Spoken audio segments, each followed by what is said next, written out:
Hello and welcome to episode 115 of the Reds Unrestricted podcast. I'm your host, David Comerford, and I'm joined by Chris Coughlin to discuss Liverpool's 2-0 win over Newcastle and preview the huge Champions League tie against Real Madrid. So, Liverpool going 2-0 up against Newcastle within the first 17 minutes. By the 22nd, they were up against 10 men and able to claim a crucial, although not entirely straightforward victory against a top four rival in the Premier League. So, myself and Chris are going to discuss that one as ever before we move on to the Champions League game on Tuesday. So let's get in there with the three red match reviews, Chris. And also, what did you think of the performance? Because I know a lot of people are maybe celebrating the result, but a little bit concerned, I guess, that they saw Liverpool give up so many chances when they had a numerical advantage for much of the game. Hi, Dave. Yeah, my three-word match report probably ties into that a little bit. And I've gone with a frustrating win because if there was such a thing, yesterday probably was that from a Liverpool perspective.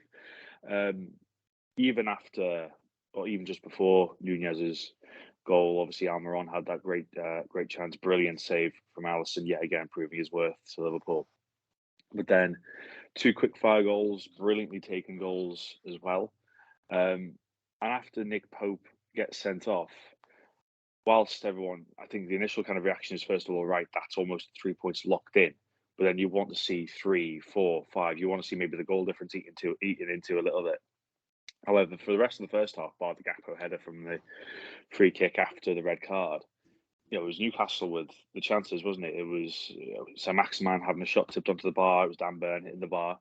Um, and then in the second half, really, where Liverpool's chances kind of came as the game opened up. Nunez's chance saved. Jota could and maybe should have had a hat trick. And at the same time, obviously, the Wilson chance came at a crucial stage and was another brilliant save from Allison. So I think the way I reflected on it immediately afterwards, with a couple of friends, was very frustrating.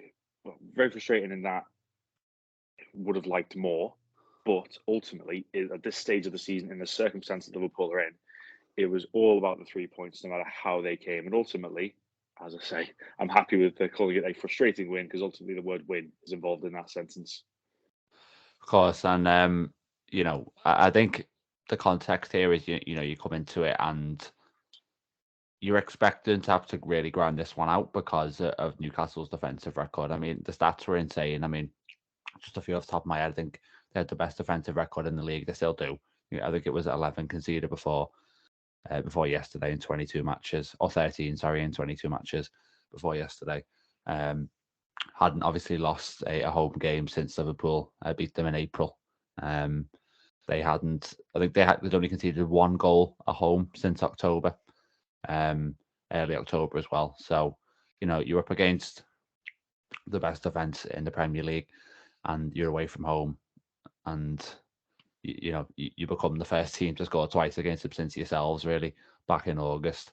So I think, yeah, it's got to be placed in that context, and you're thinking that it isn't necessarily going to be about, going there and outclassing them. It's going to be more a case of like, just make sure you get the result, get the 3 points, and we did that, albeit in very different circumstances to what we kind of envisioned. I mean, my three-red review would be two sublime moves because that for me should be the focus. How Liverpool, when it was 11 against 11, I know Alisson had to make a big save, obviously, to keep it at 0-0.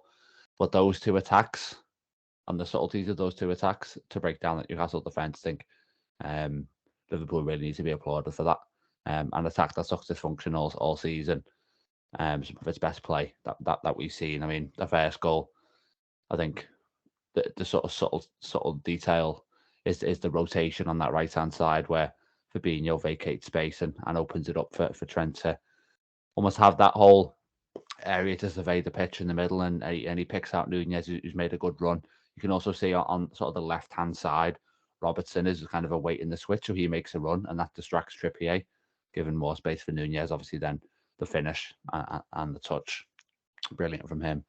And the second goal, I think you're looking at kind of, first of all, a turn from Bajcetic in the run up. I mean, I've seen him compared to Thiago, Wijnaldum, and Busquets, all because of that one turn.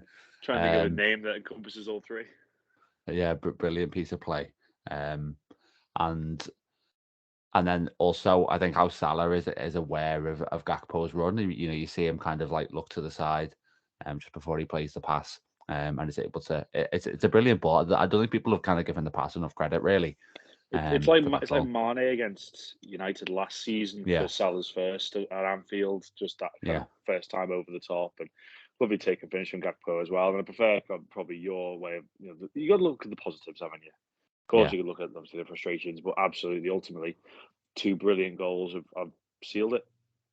Yeah, I literally made that comparison to the Mane one. It kind of gave me sort of flashbacks to it, and yeah, so for me, if we focus on that kind of attacking side, it was brilliant, and we should have scored more afterwards. But that quality was what made the difference in the end. Quality that Newcastle ultimately didn't show when they had their own chances. I mean, you look at the stats and it isn't great. You've got 14 shots there to our 13. I mean, to have fewer shots than the team who had 10 men for 70 minutes of a game, not great. And also 1.6 xG against 10 men is also a worry. I think it's more difficult sometimes with 10 men than it seems, because all the pressures on you to the team is completely freed of that. And obviously, being away from home against a decent side, things like that. I mean, they're all kind of excuses you can make. It should have been a lot better. And obviously we are indebted to Alisson, and that is who we'll kind of talk about next. I mean, probably in a weird sense, Liverpool's best player yesterday, which you wouldn't have thought, given that, like you said, Chris, that we were probably expecting Liverpool to run up quite a big margin the way it was looking.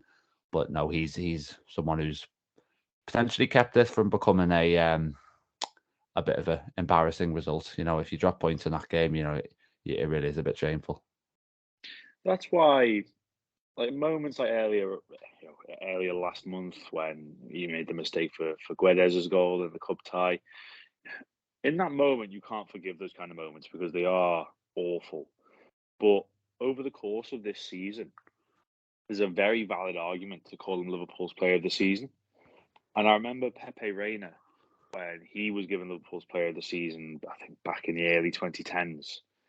And he said that he didn't want the award because it meant like he had to do more work, or it meant the team hadn't done as well and things like that.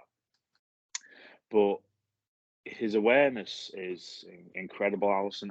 I said a good few podcasts ago that I've never had to describe Alisson Becker as busy, but this season we have had to. And for anyone that's maybe accused him of, being a bit of a passenger at times or not being as alert, he's proven all of that wrong this season. I'm not saying he's been utterly perfect, because no goalkeeper, no footballer is utterly perfect, but he's been absolutely brilliant and pretty much faultless by comparison to a lot of others.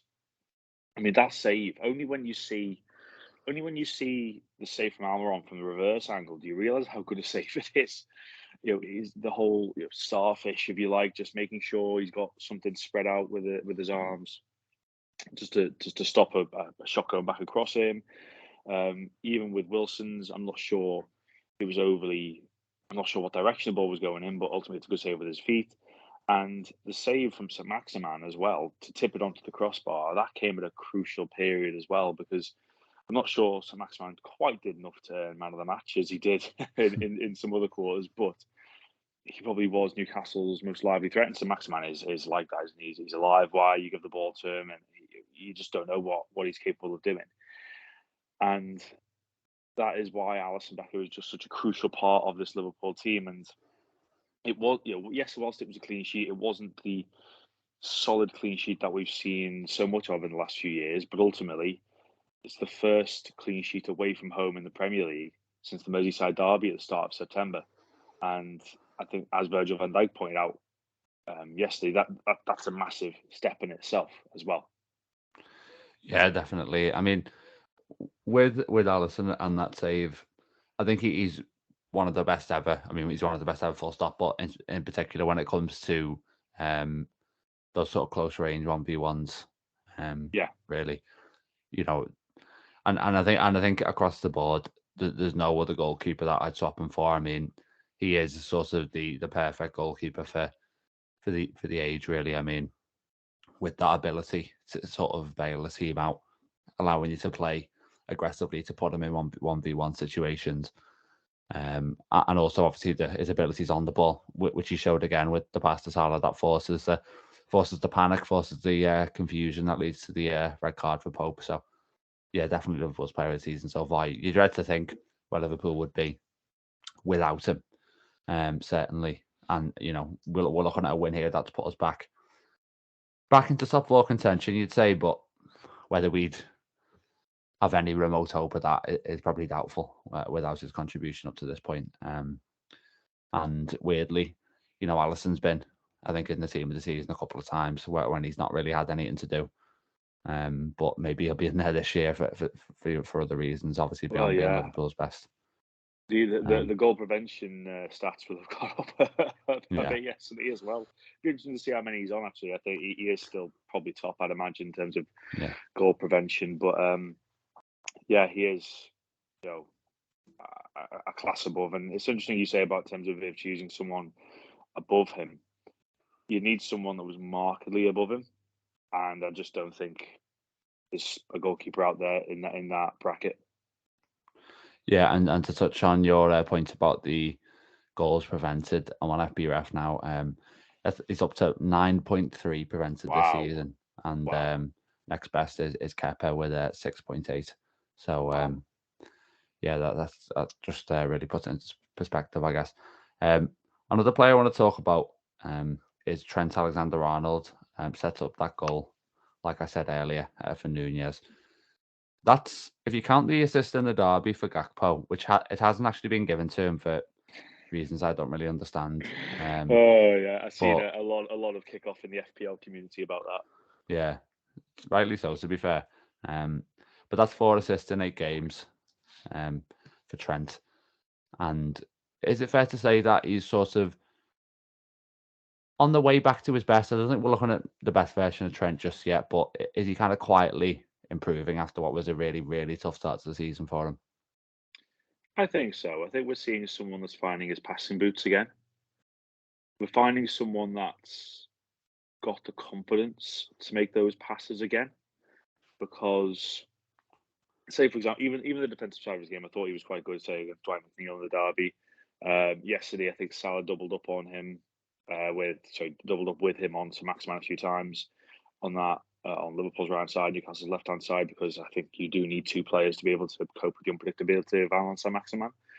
But in terms of going forward, it's interesting because even myself, I've been an advocate of the whole midfield talk and things like that. But you see yesterday, the pass that he delivers to Nunez is the typical kind of discussion that we have about Trent Alexander-Arnold, in that him playing at right back and the movement of the team then allows him to move into central midfield to make passes like that.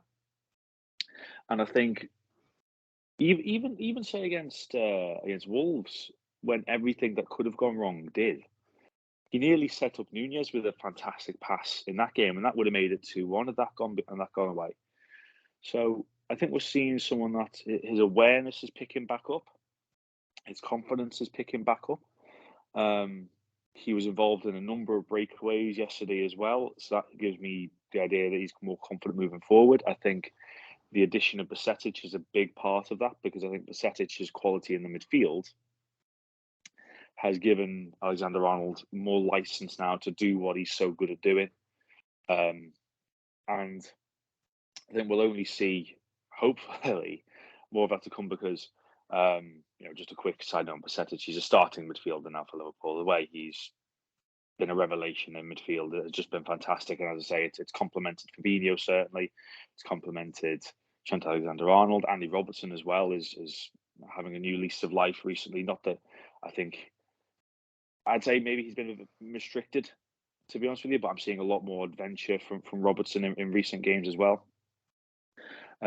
But yeah, back to Alexander-Arnold. Yeah, I think we're certainly seeing a better Trent Alexander-Arnold than we were seeing in the first half of the season. That's that's beyond doubt. And hopefully he can continue it, because an effective Trent Alexander-Arnold is a difference maker for Liverpool. Absolutely. And but by way of a couple more honourable mentions, I think Nunez obviously ending that goal drought, stretching back to the Wolves FA Cup game at Anfield, and then he hasn't scored in the Prem since before the World Cup. Loved how Hopefully, emphatic the finish was as well. yeah, and I enjoyed the celebration too. It really Yeah, emphasised how much it means to him. Let's hope that the shoulder injury isn't too bad. I mean, it's a big worry. We're recording at 9:00 on Sunday morning, so we don't know yet what's happening with that. So we won't really get into it too much, just in case he is going to be out for a while. And then Gakpo, obviously with a goal too. People said after the derby that now that he's got that goal, watch him kind of watch the down burst, and hopefully it's another step towards that. But before we move on to Real Madrid, Chris, as we're going to in a second, let's talk about the top four race. I mean, it wasn't, I think it was only a couple of episodes ago, we were talking about how low Liverpool might finish, and all of a sudden, 2 wins, and this is the nature of the season, isn't it? You start looking up the table. Liverpool are still only 8th, but they are 6 points behind 4th place Newcastle, having played a game less. The game in hand is Chelsea away, which is a kind of a strange one to judge because, it's a big 6 team away from home, but there's also a Chelsea side that have lost 8 times this season that are 10th place themselves, and obviously were beaten by the bottom team in the league, Southampton, yesterday. So it's hard to gauge that maybe. But yeah, I mean, how are we feeling about the top 4 prospects now? a lot better than a couple of episodes ago, as we were discussing, because the influence, obviously, of the bodies coming back, a few players hitting form. Even you look around Liverpool yesterday, Brentford dropped points, Fulham beat Brighton as well, so leapfrog them. That was XGFC being back, by the way. I think Brighton almost had 2 better XG than Fulham, but it was a smash and grab and a great finish from Manuel Solomon at the end. I wouldn't say confident as such, just because Newcastle have still had only lost once all season. But going into the game, it wasn't lost on me that this was a Newcastle team that they'd only scored 3 in the last 6 games. They'd drawn the last 3. Bournemouth should have beaten them last week. Trippier cleared a shot off the line for Solanke in the last minute. So it was a Newcastle team that I think there's been some fragilities, because they started the restart with a 3-0 win at Leicester. I think everyone kind of thought, oh, they're going to just follow on. But it's been far from plain sailing for them ever since. Got to mention as well who could well be in goal for them at Wembley. Certain Loris Karius. It's funny how one red card can plunge your team into a goalkeeping crisis. And then you've got Tottenham, who I know there's a lot of negativity around the fan base at Tottenham at the moment, even with a rumoured bid for them potentially coming in. Lloris is obviously out for 2 months. Bentancur is out for the season, which I think is a massive factor. We'll wait and see how they get on against West Ham, of course, day today. As you say, we're recording early on a Sunday morning. But all we can say is just keep winning, because it's 2 games next week. It's Palace and Wolves within the space of a couple of days, which again could completely change the outlook again. But 6 points from those 2 games, and then you're really looking up the table, because then you'd be level on points with Newcastle if both of those were wins. So it's funny how a season can kind of turn, but the bodies coming back is a big factor. As you say, hopefully Nunez's injury is not bad. Great to see Gakpo hitting form. I think we are finally seeing, players adapt at different rates, and I think people just got to accept that now. But given the age of social media, there's so much trigger tweeting going on and things like that. But yes, absolutely, the prospect of battling for the top 4 is much more real than a couple of weeks ago. I think that's really the best way to sum it up. And with that, we will switch attention to the Champions League game against Real Madrid on Tuesday night at Anfield. Similar question, really, Chris. How much of your confidence levels changed for this one in the past week or so? is it now a case of looking at this game with excitement when, otherwise you might have been looking at it with a little bit of dread? I think when you get to the Champions League knockout stages, to play the politicians' answers, I think you've got to be excited regardless. But I know what you mean, because going into it with 2 wins is so different than going into it off the back of the run just beforehand with 3 defeats in 4 in the Premier League. And Real Madrid are far from flawless as well. They ground out hard for 2-0 win at Osasuna yesterday, 2 late goals as well. But it's not that long ago they lost 1-0 at Mallorca, in which they missed a penalty. Such are the standards of Real Madrid. I think they'll be disappointed with their La Liga season so far. They're 5 points off Barcelona as things stand. Barcelona playing Cadiz tonight at the Nou Camp, and you would imagine that they'd win that, given that they've only conceded 1 goal at the Nou Camp in La Liga all season, which was a penalty.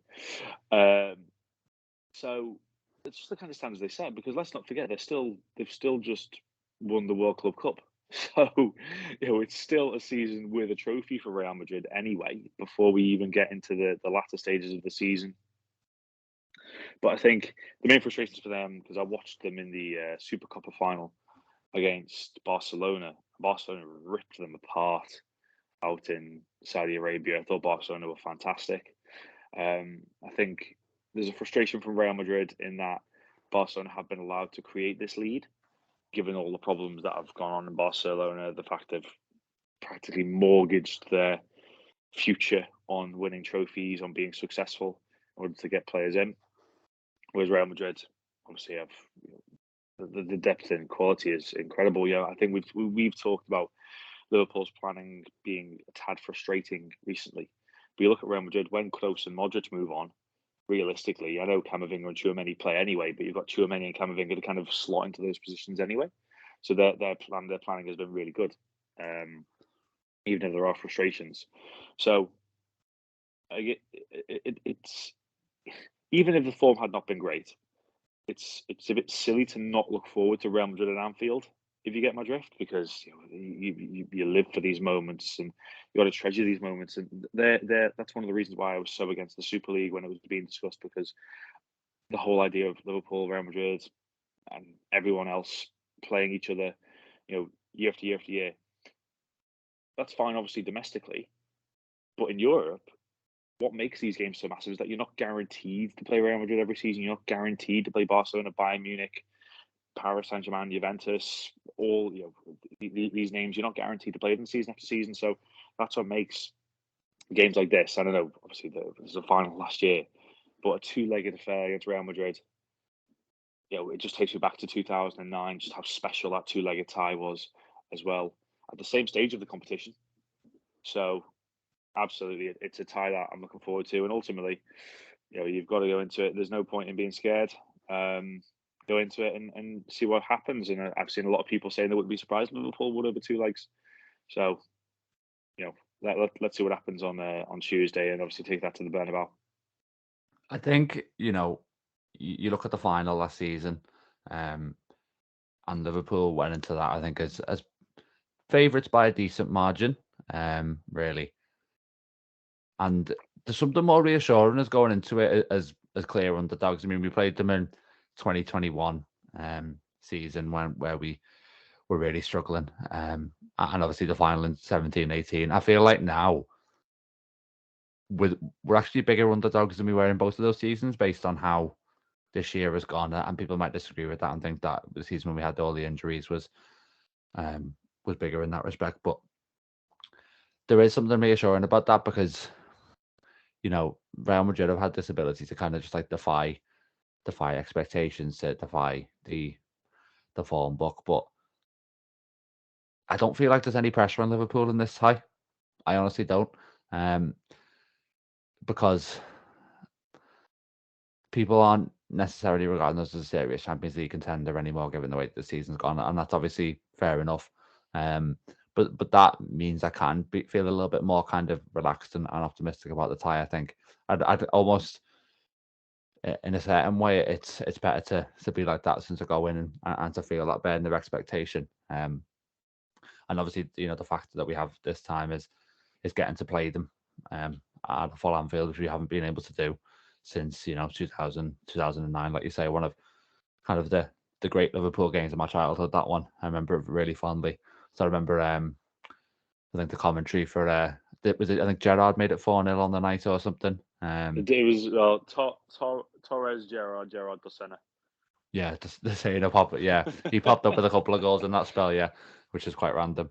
But yeah, it was that was a really special one. I mean, I don't think we're going to necessarily repeat it here, but you feel as if this Liverpool team, Carlo Ancelotti, remember, called it predictable. If you have Nunez in there, on top of everything else, I think a little bit more unpredictable, a little bit more chaotic, and hopefully that can be something that does, disrupt Real Madrid more. And yeah, it's weird. You kind of feel like quietly confident in a strange way for it, despite the apparent gulf between the two sides when you look at their relative league positions. But I was going to ask as the next thing, Chris, where do you think the tie is going to be won and lost over the two legs?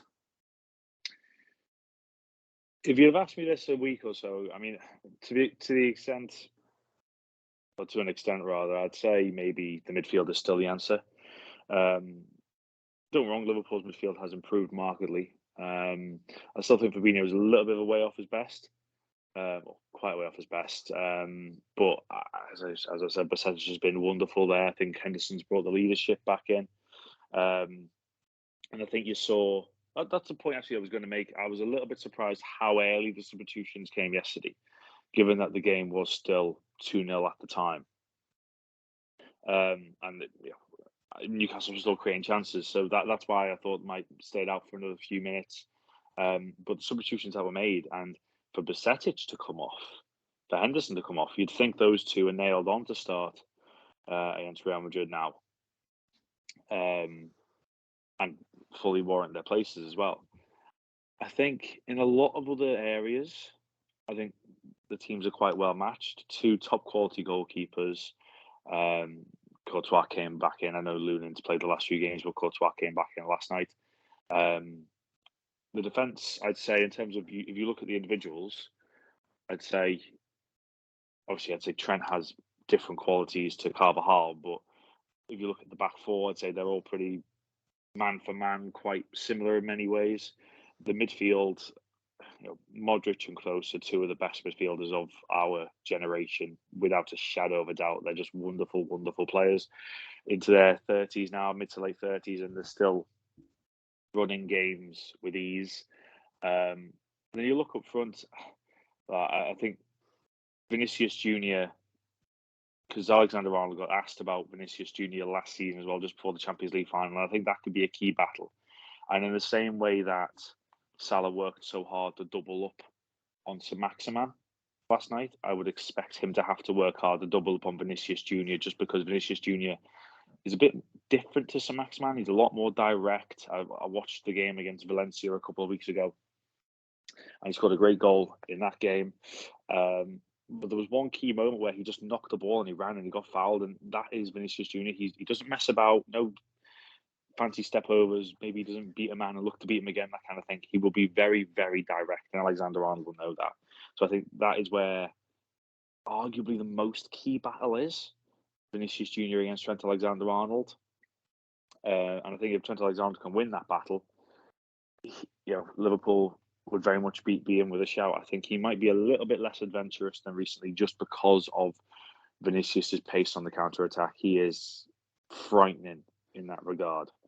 But yeah, I think, I'm not sure. We'll just have to check on Karim Benzema to see on his fitness, because I know Rodrigo started last night for Real Madrid. But yeah, I think if you had to ask me exactly where we won and lost, I'd say the battle will be down Liverpool's right hand side, Real Madrid left, with Trent Alexander-Arnold against Vinicius Jr. Yeah, Vinicius a scary prospect, and that's even before you consider that obviously scored in the Champions League final and scored twice, I think, when they beat us 3-1 at their kind of training ground in 2021. I maintain when he scored twice in that quarter-final tie, he had not had a good season. And I was looking at him thinking, he's a young lad, and I know there's a lot of hype about him, but I think he'd only scored 6 goals that entire season or something by the end of it. And then last year, 40 plus goal and assist contributions. So that just shows you just how he's just elevated himself to a different level. Obviously, started for Brazil now. Neymar has said that he wants Vinicius Junior to have the number 10 shirt after he retires from international football. So that just tells you how highly Vinicius Junior is thought of, certainly in the Brazilian ranks. And yeah, he's played a lot of games for Real Madrid already. I think I heard he's already played 200 games for Real Madrid or something, Vinicius Junior, which is terrifying for a lad of his age. An incredible talent. So for me, yeah, that's probably the key part of the game. Yeah, I think there's a case to be made maybe that tie was what he needed to almost launch his Real Madrid career in a way. And in terms of other factors that might play a part, you wonder if will they miss the sort of, I know it's a cliche, but will they miss the experience and out of Casemiro in their midfield? Someone who's been such a key part of these Real Madrid teams that have won the Champions League, not in there this year, obviously. Still sailed through the group, but is it in those knockout ties where he really makes a difference? That'll be an interesting thing to watch. And also, just look at the dynamics of the tie. If you're Real Madrid, you're saying, okay, at Anfield, let's get through the first 20 minutes or so when the crowd's going to be at its absolute peak. If we can do that, we can start to settle the game down and push for a result ourselves, really, because they'll fancy themselves as being a better team than Liverpool at the moment. So I think they're probably going to look to that's how they look to manage the first leg tie. I remember a game against Bayern Munich in the season we won the Champions League. We drew 0-0 in the first leg at Anfield. One of those times that we have played the first leg at home, and that might be the kind of blueprint that Real try to implement here, whilst obviously looking to get a goal themselves. I think with that as well, the away goal was still in act then. Yeah. So at least that was a funny one from Bayern Munich, as you say, because I remember being there and thinking, are these Bayern Munich actually trying to score in this game? But then obviously that was one of the best Liverpool away performances. Not against, admittedly, not the best Bayern team we've ever seen, but that was still one of the best Liverpool performances away from home in the Champions League I think we've ever seen that season.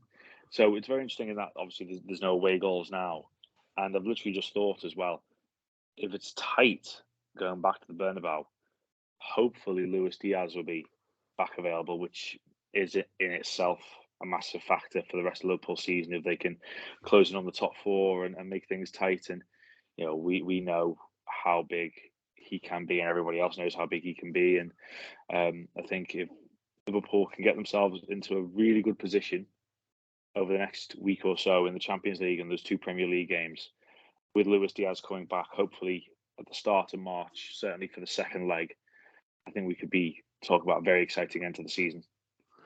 Yeah, definitely. I mean, Diaz, I remember the Champions League finals. To Carvajal's credit, he played brilliantly against them that day. And we kind of looked to that battle as one that we could really exploit. Carvajal won it, and can Diaz sort of get revenge for that if he is fit for the second leg. I think we talk about the power of Anfield, and I genuinely believe, and I've said this for a long time, that heritage, that kind of an intangible confidence drawn from history plays a part in these Champions League games. And Liverpool know that better than most, but the one team where they have the ultimate aura in these ties is Real Madrid, and we saw that most visibly last season in those 3 knockout ties with the amount of comebacks.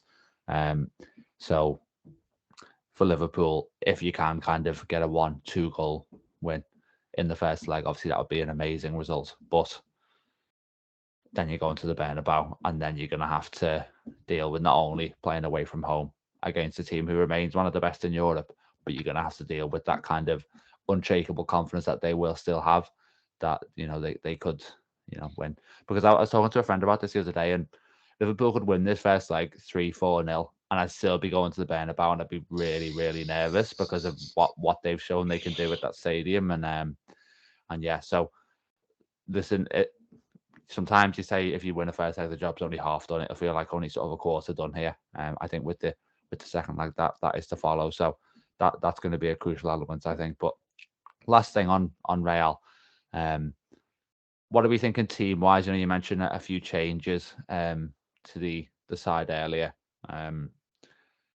or certainly substitutions, I should say, with a few with a long way to go in that Newcastle game, with an eye potentially on this one. So how would you be looking to line up? I mean, there's the prospect, like you say, the very real prospect now that Bajcetic starts against Real Madrid, which is a huge deal for him, the biggest game he started so far. And obviously we don't know about Nunez yet, so maybe how you line up with and without him, please. Yeah, for a young Spaniard as well, a massive honour for him, and Scouse Spaniard perhaps, but yeah, I think the changes spoke volumes. I really did, because I was talking just pre-match as well about the decision to drop Matip over Gomez, and to be honest, I think that was warranted. I don't think Gomez has had the best of times recently, but I think Matip has had an even worse time, to be honest, especially in the Wolves game. I thought he was just a bag of nerves, and that's coming from someone who's a massive Joel Matip fan. I think he's arguably one of the most underrated players of this Liverpool era under Jurgen Klopp. Certainly from outside the club. Anyway, in terms of lineups, I would genuinely consider if Nunez is available unchanged, because it's a side that's got so much confidence at the moment. We've talked so much this season about chopping and changing, maybe players not getting used to each other, those kind of things. The front three as a whole, it really gelled, which I really liked.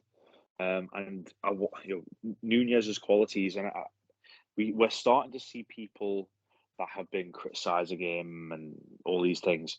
We're starting to see them now recognise what he's good at. Yes, I'm not calling him the most clinical finisher in world football, but what he does off the ball at times is so important, because if you're a defender and you're up against someone like him and you don't know what they're going to do next, you hate it. You absolutely hate it, especially someone that's so physical as well. So if he's available, fingers crossed, I would probably go unchanged. If he isn't, the only change that I'm considering would be for Nunez. I think Gakpo warrants another. I think what he warrants his place in the team, which makes me think, really, that Firmino, in terms of Gakpo out on the left-hand side, which we saw him. I know him and Nunez have interchanged between the left-hand side and the central role, and I would like to see Nunez more central going in the future. But Gakpo on the left-hand side came in to score that goal yesterday, which is the left-hand side is where he plays his best football, I believe. Firmino in that false nine kind of role, and it's a game for clever footballers, and there aren't many footballers with more in-game intelligence than Roberto Firmino. And I'd love to see him just dropping into that little hole, picking up places, picking up positions for others to run off, and just the classic Roberto Firmino role. So that's not to criticise Diogo Jota, because I think if he had a few more minutes in his legs, I think he'd at least have scored his first header yesterday. It's great to see him back as well. But I think if it was one change with Nunez out, I would go personally with Firmino and move Gakpo out to the left-hand side. Yeah, Firmino had a weird cameo yesterday. He had some really nice moments of knitting the play together, but then gave the ball away really poorly a couple of times too. But I'd probably agree with him being the one to come in if Nunez is unavailable. And yeah, we'll see what happens with that. I think we'll probably find out in Klopp's press conference on Monday if we don't hear anything today on that. And yeah, I just think for Bajcetic to play in this game, I mean, it's huge that Thiago is not available. We can't forget that. Our best midfield player for losing out him for this game is massive, and I think it almost is going to lend itself to a sort of 2017-18 style knockout tie where it is a little bit frenetic, and it's about kind of us trying to be disruptive in the midfield more so than anything else, and breaking things up rather than necessarily winning that battle. Just trying to compete with them technically, which we were maybe more able to do in the final last year, for instance. And yeah, and we'll see how that one goes then. I think that'll about wrap us up for this episode. I wanted to say on Bicetic actually that Real Madrid actually tried to sign him as well. So nice little narrative there. I think they tried signing themselves a Vigo as did Man United. So hopefully Liverpool can show them what they're missing. But yeah, that will be all for this episode. Our Newcastle recap and Real Madrid preview. You'll be able to hear us again after that Real Madrid game. Hopefully we'll be looking at Liverpool having the advantage heading into the second leg. In the meantime, if you enjoyed this podcast and you're listening on audio, please give it a positive review, follow the podcast, etc., and share it with any friends as well. And we're also uploading podcasts to YouTube, so you can like, comment, subscribe, please, on there. We'd really, really appreciate it. But yeah, like I say, we'll be back after the Real Madrid first leg, and we'll see you then.